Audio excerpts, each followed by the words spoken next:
வணக்கம். ஹெல்த்தியான சுவையான டேஸ்டான ஆரோக்கியமான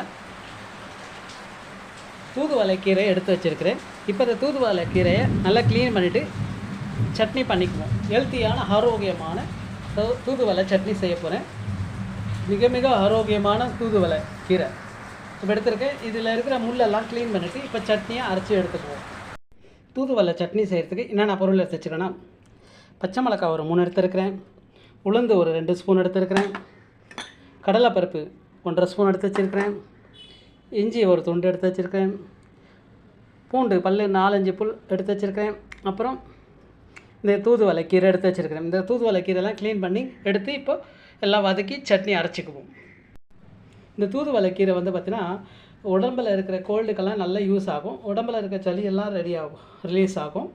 அதே போல் பார்த்திங்கன்னா உடம்புல இருக்கிற நோய் எதிர்ப்பு சக்தி ஜாஸ்தி இருக்குது தூதுவளை கீரைக்கு. ஆனால் தூதுவளை கீரை வந்து பார்த்திங்கன்னா அவ்வளோ நல்ல ஆரோக்கியமானது. இந்த தூதுவளை கீரை எல்லாமே மறந்துட்டாங்க, இது யூஸ் பண்ணுறது எல்லாமே மறந்துட்டாங்க. எண்ணெய் 2 ஸ்பூன் ஊற்றிருக்கேன். எண்ணெய் காஞ்சிடுச்சு. இப்போது உளுத்தம்பருப்பு போட்டுக்கலாம்.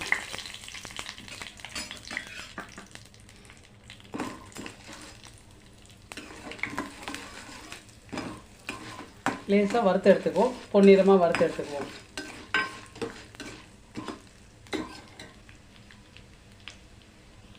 உளுந்து பொன்னிறமாக ஆயிடுச்சு. அதே போல் கடலைப்பருப்பும் போட்டுக்கலாம். கடலைப்பருப்பும் பொன்னிறமாக வறுத்து எடுத்துக்கலாம். இது கூட பூண்டும் போட்டுக்கிறேன். அதே போல் இஞ்சி ஒரு துண்டு போட்டுக்கிறேன். பச்சை மிளகாய் ஒரு 3 போட்டுக்கிறேன். அது கூடவே இப்போ எல்லாமே ஃபுல்லாக வறுத்துட்டு எடுத்துடுவோம்.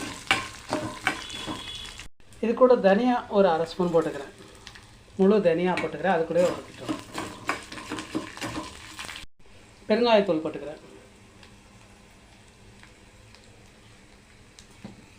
இப்போ பருப்பெல்லாம் எல்லாமே வறுத்துட்டேன்.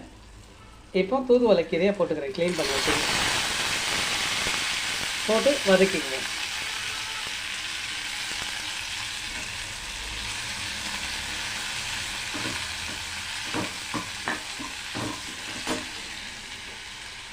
உப்பு கொஞ்சமாக போட்டுக்கிறேன்.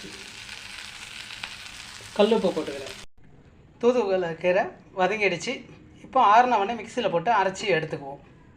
இதே அம்மியில் அரைச்சோம்னா அவ்வளோ நல்லா டேஸ்ட்டாக இருக்கும். ஹெல்த்தியாகவும் ஆரோக்கியமானதாக இருக்கும். தூதுவளை கீரை மிக்சியில் போட்டுட்டேன். இப்போ அரைச்சி எடுத்துக்குவோம். தூதுவளை கீரை நல்லா நைஸாக அரைச்சி எடுத்துட்டேன் மிக்சியில் போட்டு. இப்போ எடுத்து இதை தாளிச்சிக்குவோம். காஞ்சிடுச்சு. இப்போ கடுகு போட்டுக்குவோம்.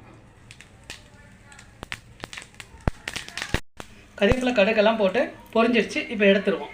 இந்த தூதுவளை கீரை சட்னி அவ்வளோ ஹெல்த்தியும் அவ்வளோ ஆரோக்கியமானது.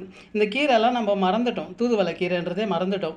இந்த தூதுவளை கீரை எடுத்து வாரத்தில் 1 நாள் எடுத்து சாப்பிட்டாவே அவ்வளோ உடம்பில் இருக்கிற அவ்வளோ நோய் எதிர்ப்பு சக்தி ஜாஸ்தி. இதில் இந்த தூதுவளை கீரையில் அவ்வளோ எண்ணற்ற மூலிகை சத்து நிறைந்த இந்த தூதுவளை கீரை சட்னி உடம்புக்கும் ஆரோக்கியமானது. இந்த கீரை வந்து எல்லாமே மறந்துட்டாங்க.